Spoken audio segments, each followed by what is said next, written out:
नमस्कार सभी को। चंद्रा क्लासेस के यूट्यूब चैनल पर आप सभी का बहुत-बहुत स्वागत है।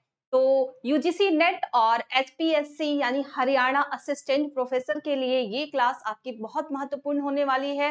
आगामी जो एग्ज़ाम होने वाले हैं, जो परीक्षा होने वाली है, यूजीसी नेट की भी जो एग्ज़ाम होने वाले हैं, उसके लिए मैंने यूजीसी नेट के कुछ प्रीवियस ईयर के प्रश्न उत्तर और उसके साथ ही साथ कुछ यूनिक क्वेश्चन आंसर जो कि अभी-अभी कुछ एग्ज़ाम्स में लगातार पूछे गए हैं, चाहे वो राजस्थान का हो, चाहे वो एमपी असिस्टेंट का हो, तो ये सब मिक्स आपको क्वेश्चन आंसर यहाँ पर देखने को मिलेगा। तो लगातार इस समय आप जुड़े रहिए, आपके लिए ये क्लास कुछ समय तक के लिए जब तक नेट के एग्ज़ाम नहीं हो जा रहे हैं, लगातार आपको मिलती रहेगी।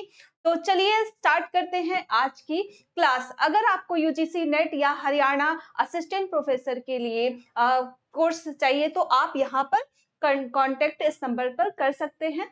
धन्यवाद। चलिए आइए देखते हैं आज का पहला क्वेश्चन। आज का देखिए पहला प्रश्न है कि पद प्रत्यक्ष युद्ध यानी वार ऑफ मैन्यूअर तथा अप्रत्यक्ष युद्ध यानी कि वार ऑफ पोजीशन निम्नलिखित में से किससे संबंधित है? ठीक है, यहाँ पर देखिए क्वेश्चन को समझिएगा। यहाँ पर पूछा जा रहा है कि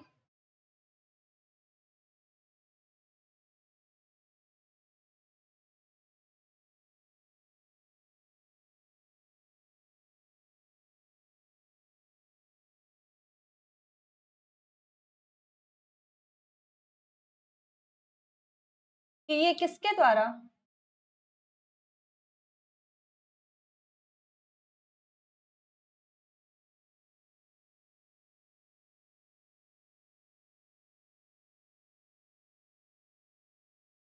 ये किसके द्वारा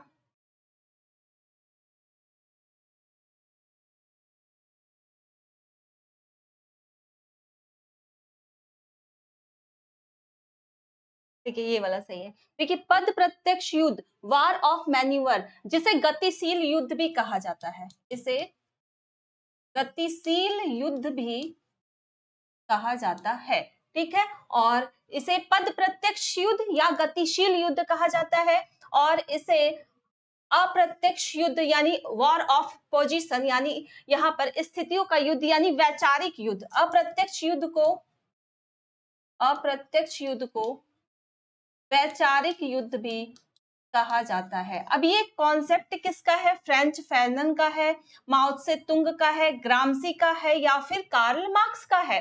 तो ये जो पद प्रत्यक्ष युद्ध और अप्रत्यक्ष युद्ध है, ये स्टेटमेंट है ग्रामसी का। ग्रामसी क्या कहते हैं? ग्रामसी कहते हैं कि किसी भी समाज में दो प्रकार के वो होते हैं, एक राजनीतिक समाज होते हैं और एक नागरिक समाज होते हैं। ठीक है, अधिसंरचनाओं में ये कहते हैं आधार और अधिसंरचनाएं होती हैं। आधार में उत्पादन को बताते हैं और अधिसंरचनाओं में राजनीतिक और नागरिक समाज को बताते हैं। ये मार्क्स के थोड़े से अपोजिट बात करते हैं। ये कहते हैं, जैसे मार्क्स कहते हैं कि वर्ग संघर्ष दो वर्गों में होता है, उत्पादन और जो शोषक और शोषित वर्ग जो दो होते हैं, बुर्जुआ और सर्वहारा वर्ग में होता है। लेकिन ग्रामसी कहते हैं कि इसके पीछे बहुत सारे रीजन होते हैं, जैसे कि एक तो वैचारिक और एक होता है जो नागरिक समाज जो होते हैं उससे वैचारिक युद्ध होता है, यानी कि ये माइंड को वो वाश करते हैं। जैसे उन्नत समाज है, जैसे ब्रिटेन का है या फिर अमेरिका का है, तो वहां पे क्रांति लाने के लिए पहले वहां के लोगों के विचारों को बदलना होगा, पूंजीवाद से उनके विचारों को साम्यवादी करना होगा। तो पहले उनके विचार हम बदलेंगे और फिर जाकर वो राजनीतिक युद्ध जिसमें कि सेना होती है, जिसमें पुलिस होते हैं, फिर ये आपस में क्या करेंगे? लड़ाई करेंगे। हेजेमनी जो शब्द ये प्रयोग करते हैं, प्राधान्य शब्द जो प्रयोग करते हैं, वो नागरिक समाज के लिए करते हैं। अब नागरिक समाज में होता कौन है?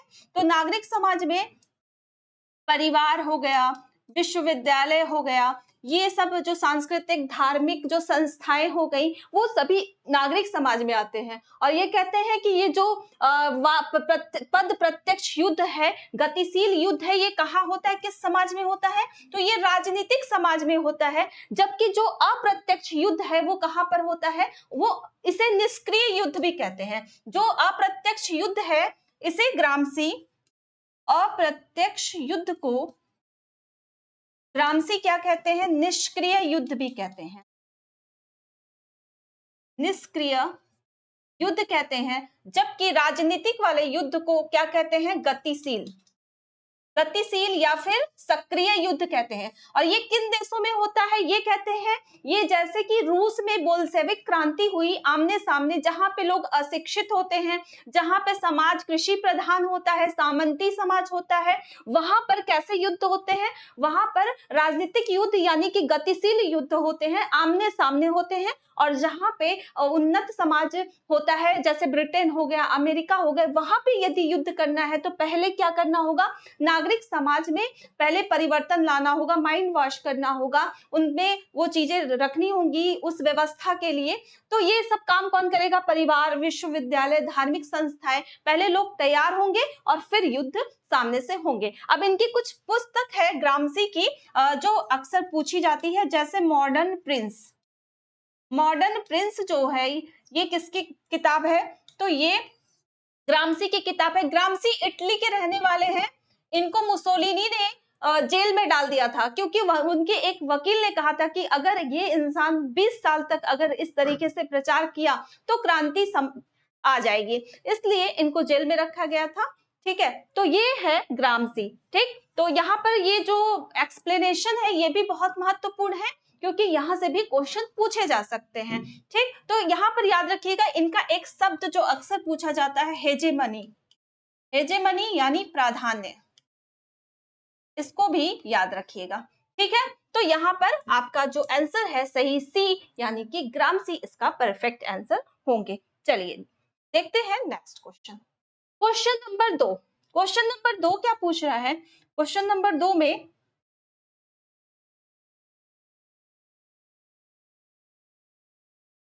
पूछा जा रहा है कि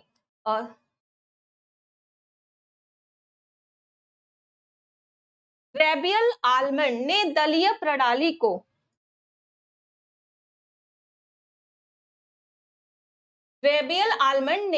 प्रणाली को निम्नलिखित में से किन श्रेणियों में वर्गीकृत किया है?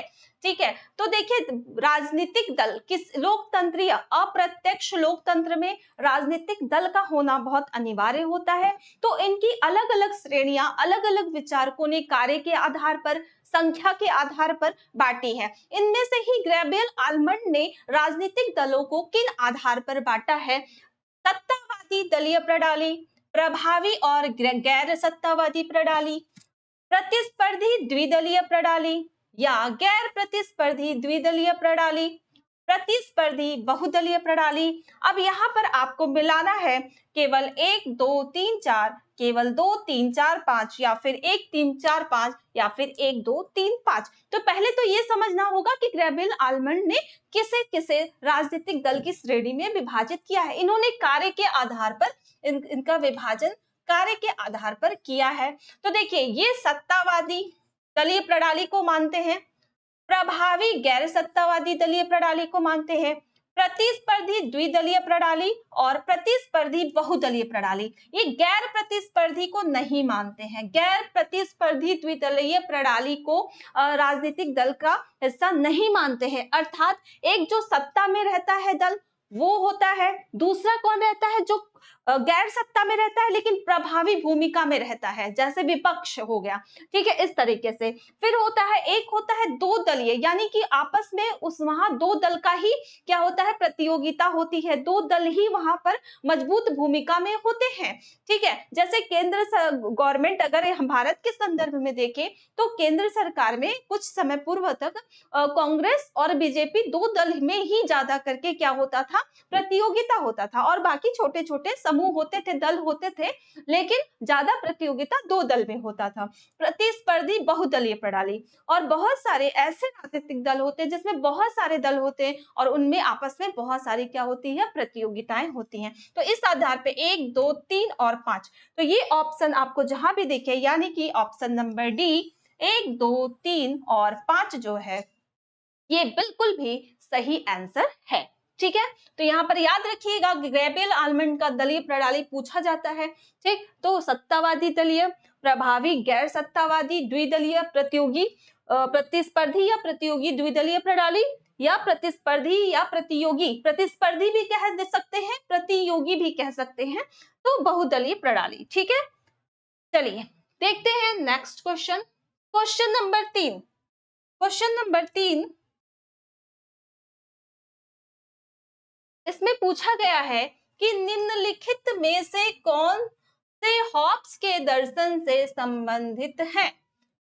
यहाँ पर देखिए हॉब्स से संबंधित, हॉब्स के दर्शन से संबंधित कौन सा है। हॉब्स इंग्लैंड के विचारक हैं, ठीक है। हॉब्स ने सामाजिक समझौते सिद्धांत का प्रतिपादन किया। उनकी बुक है लेवियाथन, जिसमें उन्होंने सामाजिक समझौते सिद्धांत को प्रस्तुत किया है।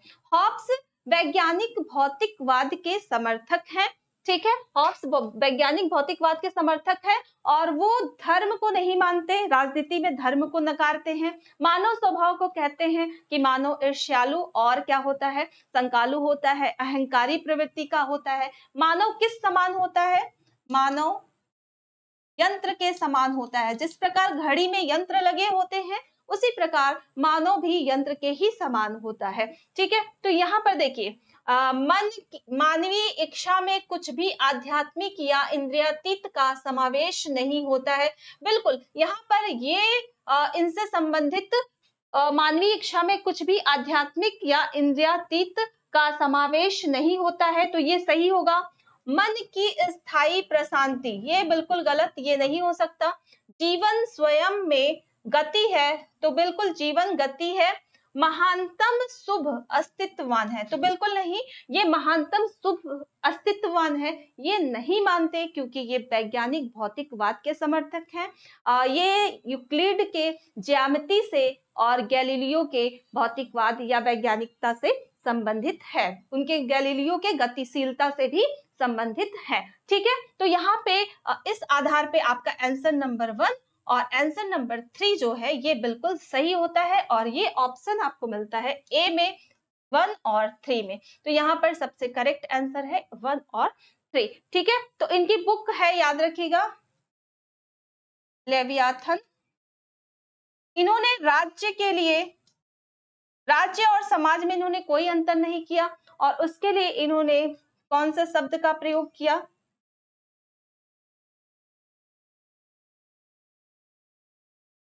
कॉमनवेल्थ शब्द का प्रयोग किया, ठीक है। चलिए देखते हैं नेक्स्ट क्वेश्चन। निम्न में से कौन सा जयप्रकाश नारायण से संबंधित नहीं है। देखिए जयप्रकाश नारायण से संबंधित नहीं है, तो हम सबको पता है कि जयप्रकाश नारायण से संबंधित क्या है और क्या नहीं। संपूर्ण क्रांति किससे संबंधित है, जयप्रकाश नारायण से संबंधित है। अब संपूर्ण क्रांति में क्या है, संपूर्ण क्रांति में ये कहते हैं कि 7 प्रकार की क्रांति है। ये पटना से संपूर्ण क्रांति का आह्वान करते हैं इंदिरा गांधी शासन के खिलाफ, ठीक है। तो वहां पर ये 1974 के आसपास ये पटना के मैदान से संपूर्ण क्रांति का आह्वान करते हैं, जिसमें 7 प्रकार की क्रांति है। सामाजिक क्रांति है, राजनीतिक क्रांति है, सांस्कृतिक क्रांति है, आर्थिक क्रांति है, बौद्धिक क्रांति है, शैक्षणिक क्रांति है और आध्यात्मिक क्रांति है। 4 5 6 7, तो ये 7 क्रांतियों की बात करते हैं जो संपूर्ण, इनको मिलाकर ये किसका नारा देते हैं, संपूर्ण क्रांति का नारा देते हैं। भ्रष्टाचार के खिलाफ, शिक्षा के लिए, तो बहुत सारे कॉन्सेप्ट में इनकी संपूर्ण क्रांति आती है, ठीक है। जिसमें सामाजिक, राजनीतिक, सांस्कृतिक, आर्थिक, बौद्धिक, शैक्षणिक और आध्यात्मिक शामिल है, ठीक है। अब यहाँ पर आता है धर्म संसद, जिसमें जैसे अगर ये यहाँ पे देखा जाए तो जैसे स्वामी विवेकानंद गए थे वहां पर सम्मेलन में भाग ले रहे, तो वहां पर ये धर्म संसद की तरह था। आज धर्म संसद बिल्कुल कट्टरता की तरह हो गया है, ठीक है। यहाँ पर बहुत सारे संतों का आपस में धर्म को लेकर विचार विमर्श होते हैं। गणेश उत्सव, गणेश उत्सव बाल गंगाधर तिलक ने इसकी शुरुआत, बाल गंगाधर तिलक ने गणेश उत्सव की शुरुआत की थी 1893 में, 1893 में गणेश उत्सव की शुरुआत बाल गंगाधर तिलक ने की थी। शुद्धि आंदोलन, शुद्धि आंदोलन स्वामी दयानंद सरस्वती ने शुरू किया था। इन्होंने आर्य समाज की स्थापना की थी। आर्य समाज की स्थापना 1875 में की थी। इनकी एक पुस्तक है सत्यार्थ प्रकाश। ठीक है, तो यहाँ पे जो सही आंसर होगा वो कौन सा होगा? जयप्रकाश। सॉरी, यहाँ पूछा गया है कि संबंधित नहीं है, तो यहाँ पर देखिए संपूर्ण क्रांति तो जयप्रकाश नारायण से संबंधित है, धर्म संसद, गणेश उत्सव और शुद्धि आंदोलन, ये तीन जो है वो जयप्रकाश नारायण से संबंधित नहीं है। यानी कि यहाँ पर 2, 3 और 4 आपका ऑप्शन नंबर ए बिल्कुल सही है, क्योंकि सिर्फ संपूर्ण क्रांति यहाँ पर किससे संबंधित है? जयप्रकाश नारायण से। ठीक है, चलिए देखते हैं नेक्स्ट क्वेश्चन।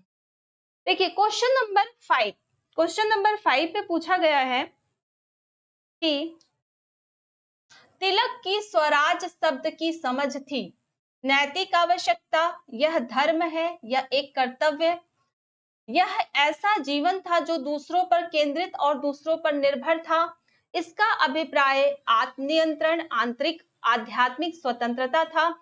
अब बताइएगा तिलक का जो स्वराज शब्द है उसकी समझ क्या थी? तिलक के स्वराज,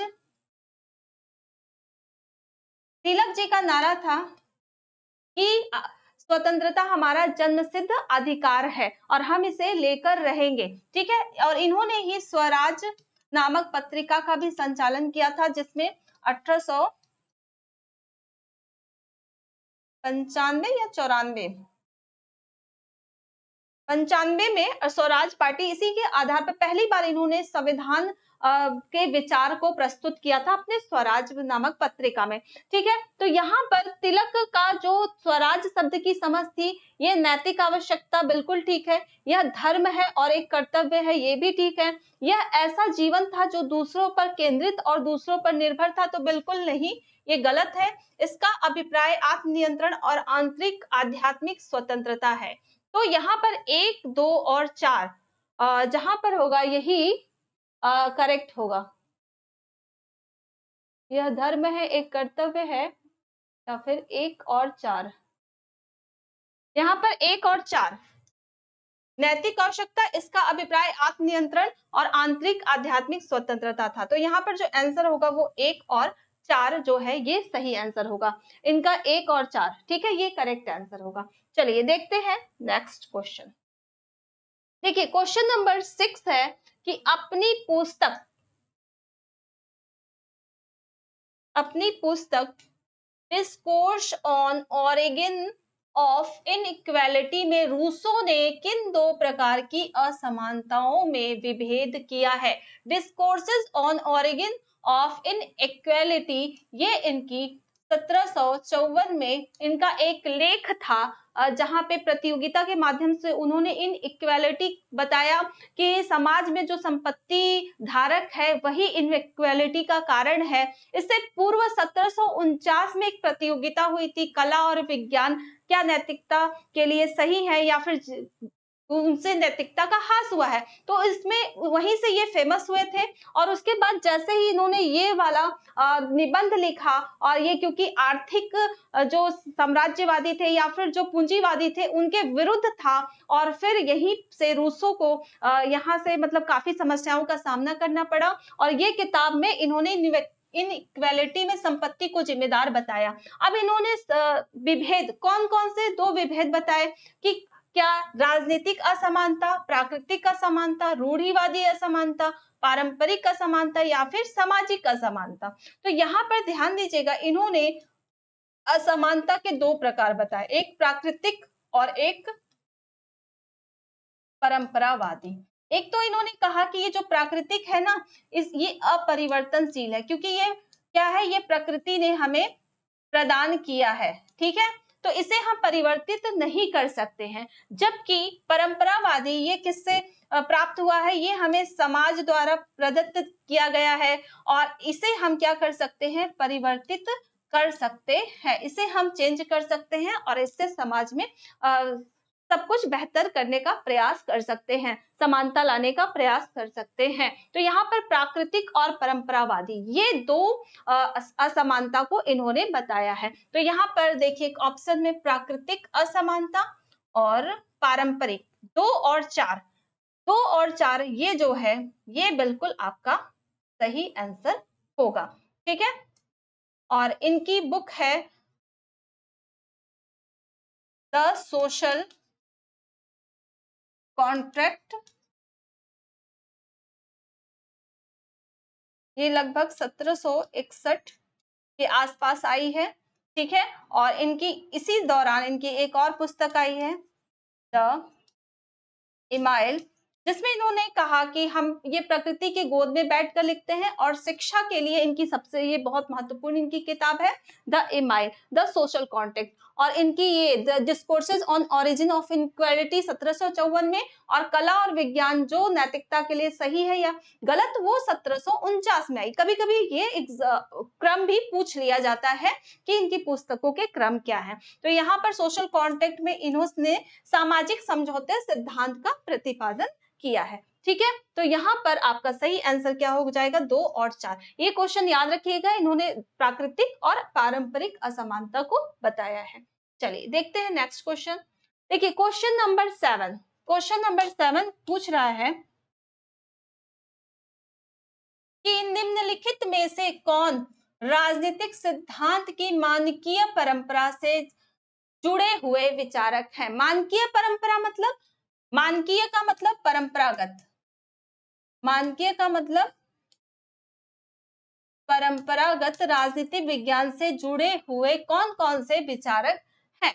1950 के बाद आधुनिक राजनीतिक सिद्धांत का प्रादुर्भाव होता है। डेविड स्टन के व्यवहारवादी उपागम से यहाँ स्टार्ट होता है। उससे पहले ही ग्राहम वालास की पुस्तक से the human nature in politics से व्यवहारवाद की थोड़ी नींव पड़ जाती है। और उसके बाद the process of government Arthur Bentley की पुस्तक से पढ़ती है। न्यू एस्पेक्ट इन पॉलिटिक्स 1925 से पढ़ती है। ठीक है, लेकिन यहाँ पर पूछा जा रहा है कि कौन कौन से विचारक हैं जो मानकीय परंपरा से जुड़े हैं। तो यहाँ पर पहले आप ये भी समझ लीजिए कि आपके आधुनिक विचारक कौन कौन से हैं। तो जो आधुनिक विचारक हैं इनमें आपका नाम आता है डेविड स्टन का, आर्थर बेंटले का, रॉबर्ट डेहल का, चार्ल्स ई मेरियम का।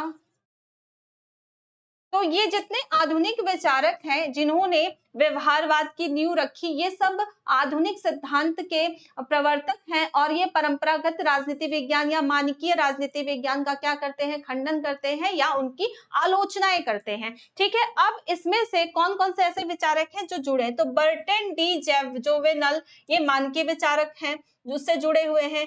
एरिक वोगेलिन ये भी मानकीय उससे जुड़े हुए हैं। और आर्थर बेंटले ये भी मानकीय, सॉरी ये नहीं जुड़े हैं, ये आधुनिक से जुड़े हुए हैं। इनकी पुस्तक है द प्रोसेस ऑफ गवर्नमेंट, ये भी आपकी 1908 में प्रकाशित होने वाली पुस्तक है आर्थर बेंटले की। तो रॉबर्ट डेहल और आर्थर बेंटले इससे नहीं संबंधित है, जबकि बर्टन डी जोवेनल, एरिक ओगेलिन और वेस साइमन ये तीनों जो हैं इससे जुड़े हुए विचारक हैं, मानकीय परंपरा से जुड़े हुए विचारक हैं। तो यहाँ पर आपका 1, 2 और 5 निम्नलिखित में से कौन से मानकीय परंपरा से जुड़े हैं। तो 1, 2 और 4, 1, 2 और 4 जो है कहाँ पे है ऑप्शन 1, 2 और 4। ऑप्शन नंबर डी बिल्कुल सही होगा, क्योंकि आर्थर बेंटले और रॉबर्ट डेहल किससे जुड़े हुए हैं, आधुनिक से जुड़े हुए हैं। अगर आपको ये पता है कि आधुनिक विचारक कौन है या आप कुछ नाम भूल गए हैं तो भी आपको इससे भी आप मानकीय विचारकों को समझ सकते हैं कि कौन कौन से हैं। तो यहाँ पर 2 ये कौन से हैं विचारक आधुनिक के, और बाकी तीनों किससे हैं, मानकीय विचारक है। तो 1, 2 और 4। इसके अलावा लियो स्ट्रॉस जो है, दाते जर्मिनो है, माइकल ऑक्सफोर्ड है, ये सब भी मानकीय परंपरा से जुड़े हुए विचारक हैं। तो इनके नाम भी याद रखिएगा, माइकल ऑक्सफोर्ड, माइकल ऑक्सफोर्ड, दाते जर्मिनो, लियो स्ट्रॉस। तो ये सारे कुछ विचारक हैं जो किससे जुड़े हुए हैं, मानकीय परंपरा से, और ये किससे जुड़े हुए विचारक हैं, तो आधुनिक से जुड़े हुए विचारक हैं। चलिए देखते हैं नेक्स्ट क्वेश्चन। देखिए क्वेश्चन नंबर 8 है,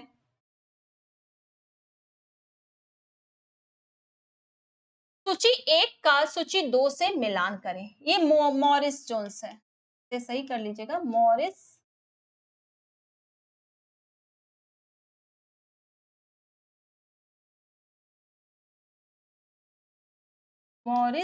जोन्स।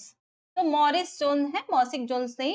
और पाल एप्लबी, आइवर जेनिंग्स और ग्रैनविल ऑस्टिन। सहकारी संघवाद, अत्यधिक संघीय सौदाकारी संघवाद या सशक्त केंद्रीय प्रवृत्ति वाला संघवाद। यहाँ पे संविधान निर्माण के बाद संविधान की विशेषताओं को संघीय परिप्रेक्ष्य में सबने अपने तरीके से डिफाइन किया है, जिसमें से मॉरिस जोन्स क्या कहते हैं कि भारतीय संघ किस प्रकार का है।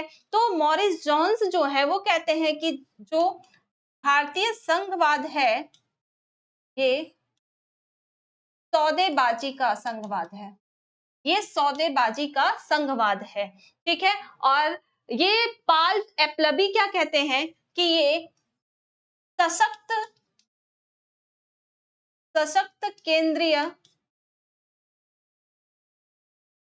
प्रवृत्ति वाला संघ है। और आइवर जेनिंग्स क्या कहते हैं कि ये अत्यधिक संघीय सौदेकारी का संघवाद है, अत्यधिक संघीय सौदेकारी का संघवाद है। और ग्रैनविल ऑस्टिन कहते हैं कि ये सहकारी संघवाद है। ग्रैनविल ऑस्टिन कहते हैं यह कैसा है, सहकारी संघवाद है। अब यहाँ पर एक विचारक और पूछा जाता है, केसी वियर। केसी वियर जो है ये भारतीय संघवाद को अर्ध संघवाद कहते हैं। भारतीय संघवाद को क्या कहते हैं, अर्ध संघवाद कहते हैं।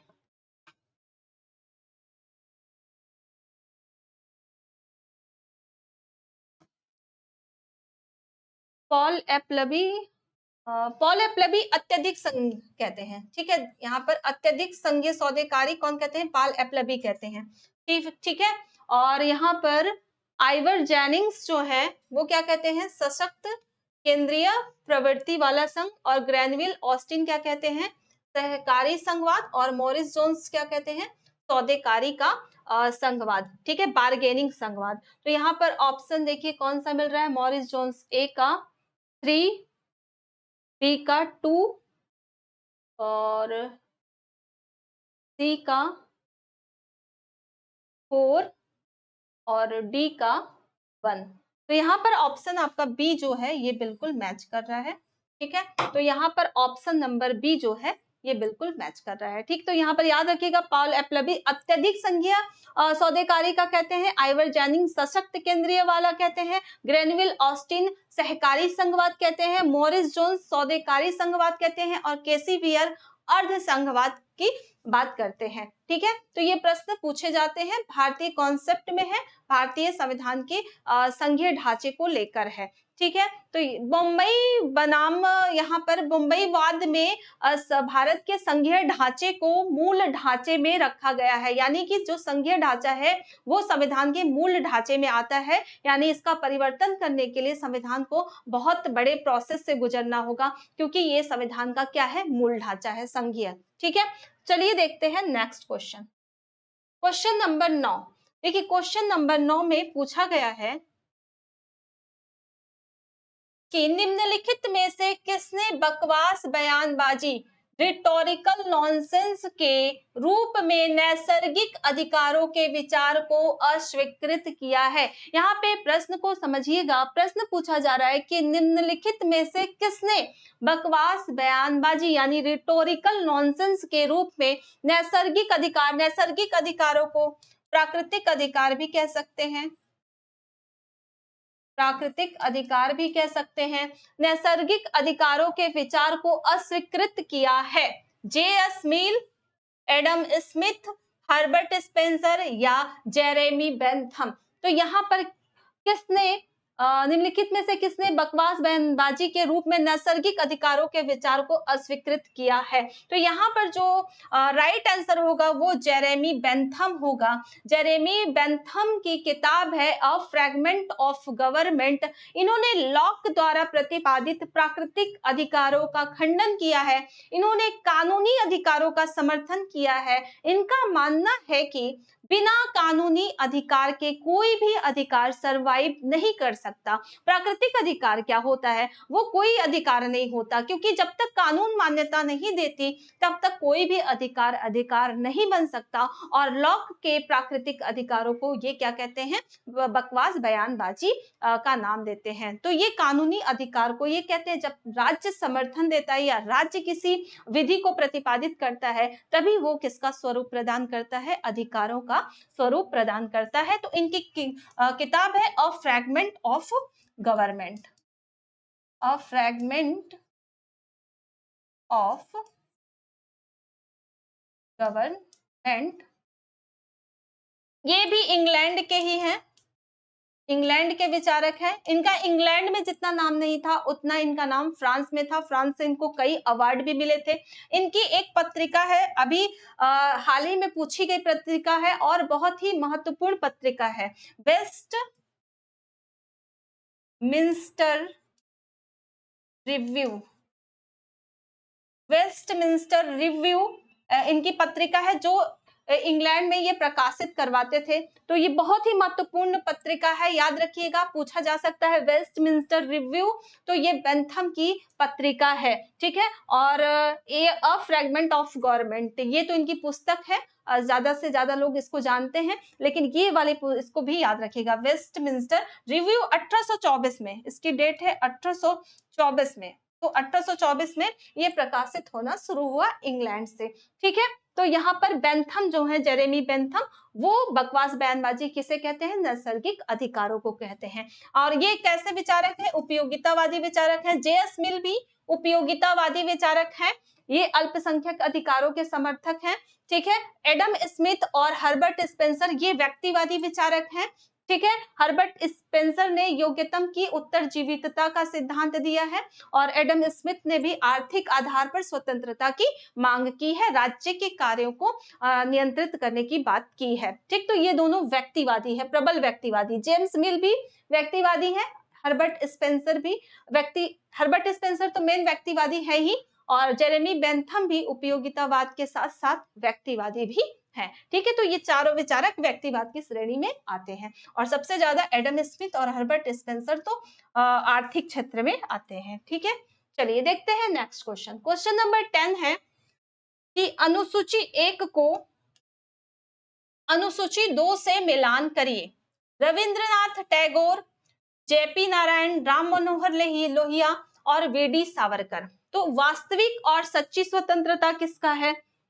चौखंबा मॉडल, हिंदू राष्ट्र और संपूर्ण क्रांति। तो संपूर्ण क्रांति तो आपको पता है कि जेपी नारायण का है, रविंद्रनाथ टैगोर का सच्ची स्वतंत्रता है, राम मनोहर लोहिया का चौखंबा मॉडल है और वीडी सावरकर का हिंदू राष्ट्र है, ठीक है। तो संपूर्ण क्रांति में आपको पता है 7 प्रकार की क्रांतियां हैं, अभी अभी आपका क्वेश्चन गया है, वहां पर हमने वहां पे बताया आपको, ठीक। अब राम मनोहर लोहिया के चौखंबा मॉडल में क्या क्या है?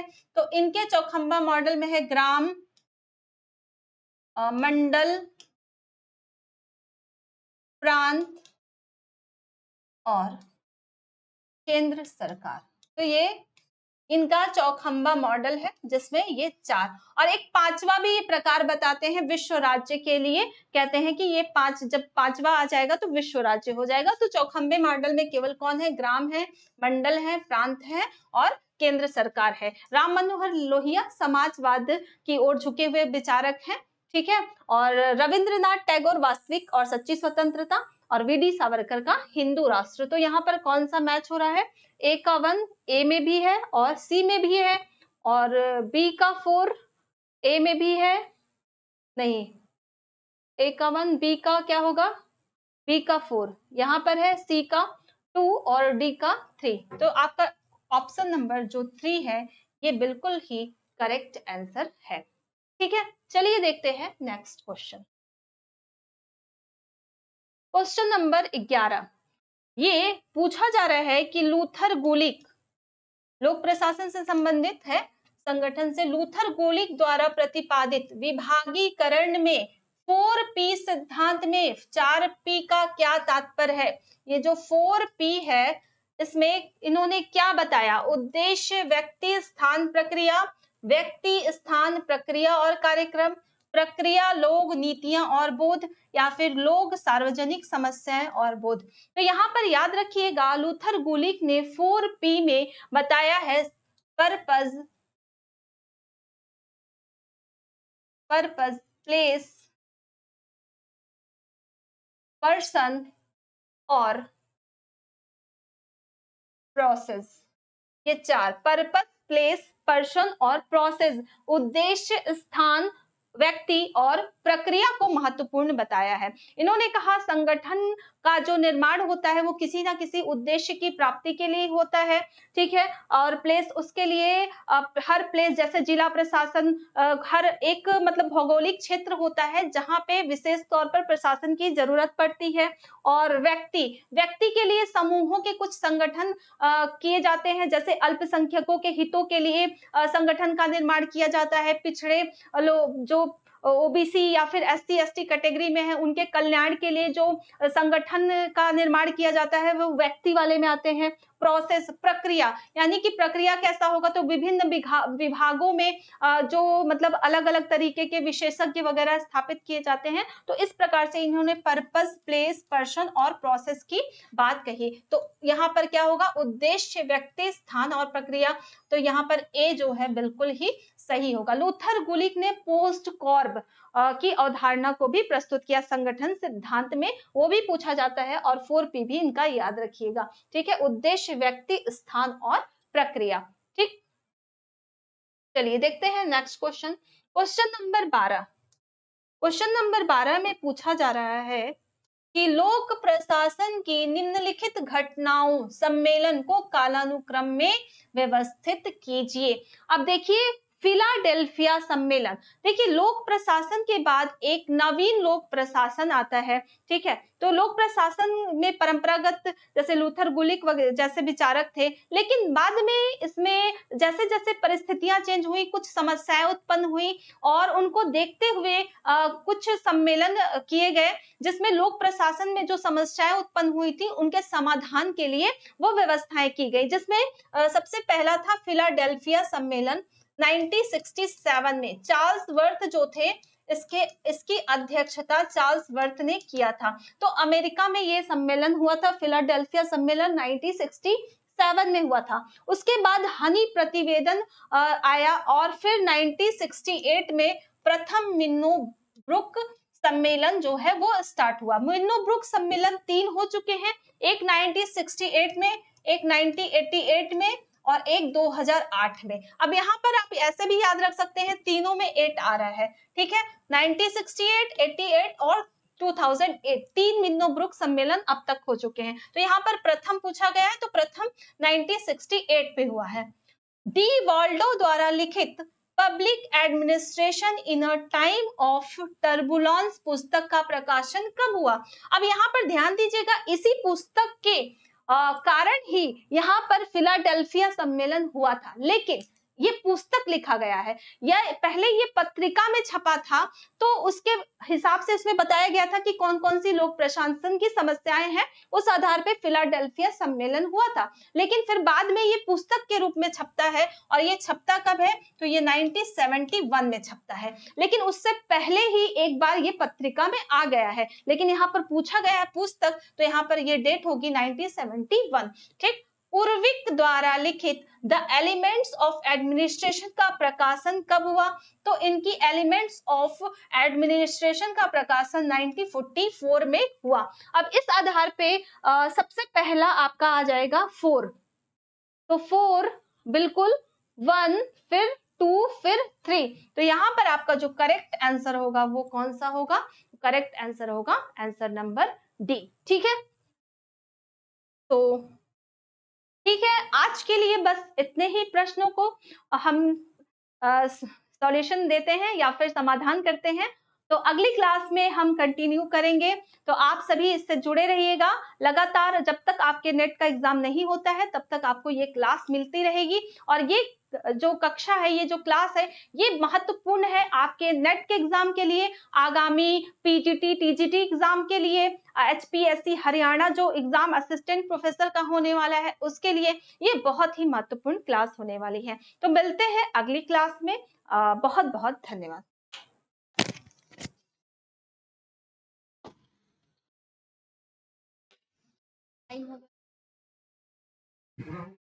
नहीं